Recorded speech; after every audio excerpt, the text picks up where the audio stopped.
My name is Nora Gutman, and the title of this story is A Day in the Life of a Hostie. I will be giving a first-hand account of this story, but first I'd like to give you some background information. I spent 1 year traveling around Australia in 2011. I had a working holiday visa, which meant I was legitimately allowed to pick up work as I traveled. I had 3 different jobs, and the third job was as a hostie with adventure tours. My job was to spend 4 days with up to 16 people cooking and cleaning for them as they toured the Outback. They went to sites such as Uluru. You may have heard of Uluru, but you probably know it as Ayers Rock. It's the big red rock in the middle of the country. Now, working as a hostie was a little bit scary for me because prior to this I had not cooked very much even for myself, and now I was in charge of 16 people for 4 days at a time. Every day that went by that I did not accidentally burn the campsite down or poison everybody, that was a good day, a win for me. So again, I will be giving a first-hand account of this. This will be the second day of those 4-day tours that I went on. Okay, here we go. My day begins at 4:30 a.m. I have a headlamp on because it's still dark out. I am cooking bacon and eggs over the Barbie, and I am setting breakfast up for everybody, cereal, milk, bowls, and the like. Now, I am up this early because the guests need to get up and eat breakfast and get ready and be driven to Uluru in time to watch the sunset rise over Uluru. So, once I have put the breakfast away, it is time for me to make the beds. Now, the guests are participating in what you might call glamping. Technically they are camping, and they are sleeping in tents, and they are camping for 4 days. But they have me along to do all of the cooking, and they are sleeping in tents that have actual beds in them with actual bedding that needs to be remade. They also have electricity in there, which means that they can read a book at night before they go to bed. And also they have hot showers nearby. So technically camping, but we like to call it glamping. Now, after I've made all of the beds, I have a few hours to myself. Sometimes I like to read, sometimes I like to chase the galahs around. Galahs are pink parrot-like birds that are fun to scare out of the trees. But today I think I'm going to go planking. Planking is a very big deal right now in 2011. Everybody's posting their pictures on Facebook, and what I have to do is I have to set my camera at a 10-second delay since I'm by myself. Then I get on a post or some other thing and I go like this, and I wait for the picture.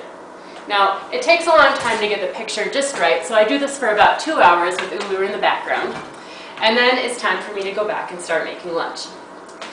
For lunch, I'm again cooking on the Barbie. I'm making camel burgers. When the guests get back, I tell them that I lassoed a wild camel and this is what their lunch is. Now, you might not know that there are camels in the Outback, but there are actually about 2 million. When the Europeans came and started building a telegraph through Australia, they brought a few camels with them to help build the telegraph line. They actually wound up letting 600 of these animals go, and now there are 2 million camels running around the Outback. Now, when I tell the guests that I'm going to be giving them camel meat, this doesn't go over very well for Susie. Just yesterday, we were actually riding camels as part of the tour, and now today I'm serving them camel meat. So I have to make Susie a peanut butter and jelly sandwich. After I've packed up all of the food, it's time to go to our next campsite. It's about a 4-hour drive, and it's very bumpy. So sometimes it can be a little bit boring for me because I can't read while we go, but today it's rather exciting and a little bit scary. The Aboriginal Australians, they use fire in order to shape the landscape. They have for thousands of years.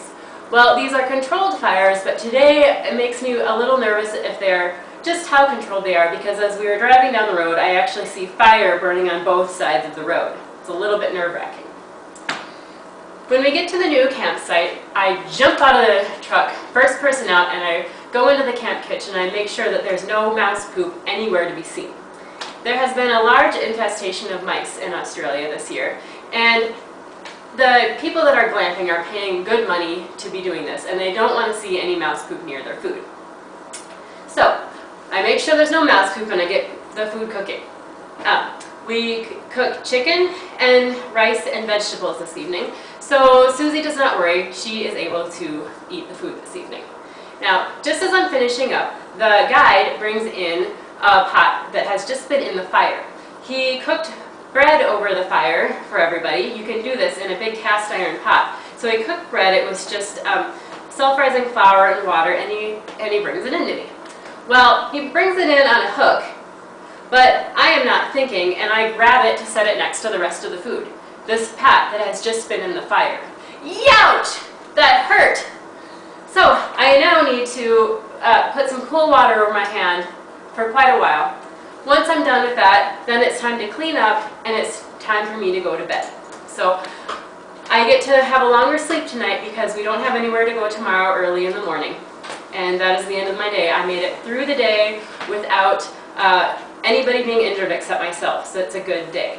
Good night. Okay, that was the end of the story. Thank you for watching. If you would like more information about an Australian working holiday visa, you can find it on the government site. The main requirement for U.S. citizens is that you're between 18 and 35 and that you're single. And this is a picture that I took one day when I was planking in Uluru on those tours. Goodbye!